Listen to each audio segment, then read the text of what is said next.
வேலூரில் கனமழை காரணமாக பொன்னை காலனி பகுதியில் வீடுகளுக்குள் மழை நீர் புகுந்ததால் மக்கள் கடும் அவதி அடைந்துள்ளனர்.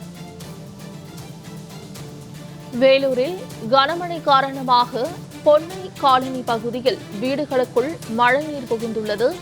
காட்பாடி, பொன்னை, வள்ளிமலை உள்ளிட்ட பகுதிகளில் விடிய விடிய கனமழை கொட்டி தீர்த்ததால் சாலையில் மழைநீர் தேங்கியுள்ளது.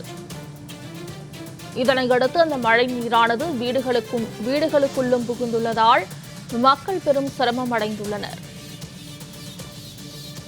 கூடுதல் தகவல்களை வழங்குவதற்காக வேலூர் செய்தியாளர் பிரேம்குமார் இணைப்பில் உள்ளார்.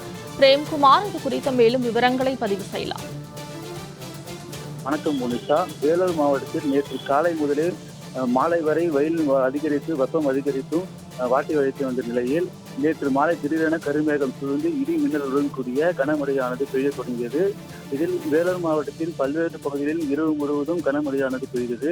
குறிப்பாக காட்பாடி, பொன்னை, வள்ளிமலை உள்ளிட்ட பகுதிகளில் விடிய விடிய கனமழையை கொட்டி தீர்த்தது. இதனால் பொன்னை பகுதியில் உள்ள பெரிய ஏரி தண்ணீர் கால்வாய் வழியாக தண்ணீர் வெளியேறியது.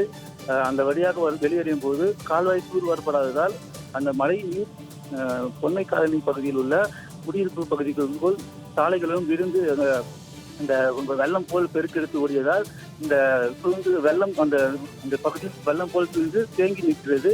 இதனால் வீடுகளில் மழைநீர் புகுந்ததால் பொதுமக்கள் கடும் அவதியடைந்து வருகின்றனர். அந்த பகுதியில் உள்ள வீடுகளில் தண்ணீர் புகுந்ததால் அந்த வீட்டின் இருக்க முடியாமல் வெளியே பொதுமக்கள் அவதி அடைந்து வருகின்றனர்.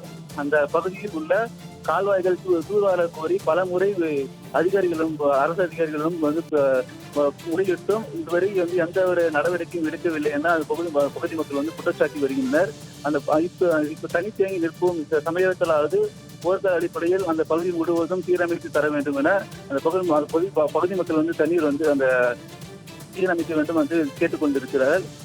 அந்த வீடு உள்ள கால் கூட வைக்க முடியாமல் சேரும் சதவீதமாக வெடிவெண்டுகள் வருவதாகவும் அந்த பொதுமக்கள் மிகவும் அவதியடைந்து வருகின்றனர். இந்த பொன்னை காலனி பகுதியில் நேற்று பெய்த மழைக்கு தண்ணீர் தேங்கி நிற்கும் அந்த அவல நிலை ஏற்பட்டுள்ளது. பிரேம்குமார், தகவல்களுக்கு நன்றி.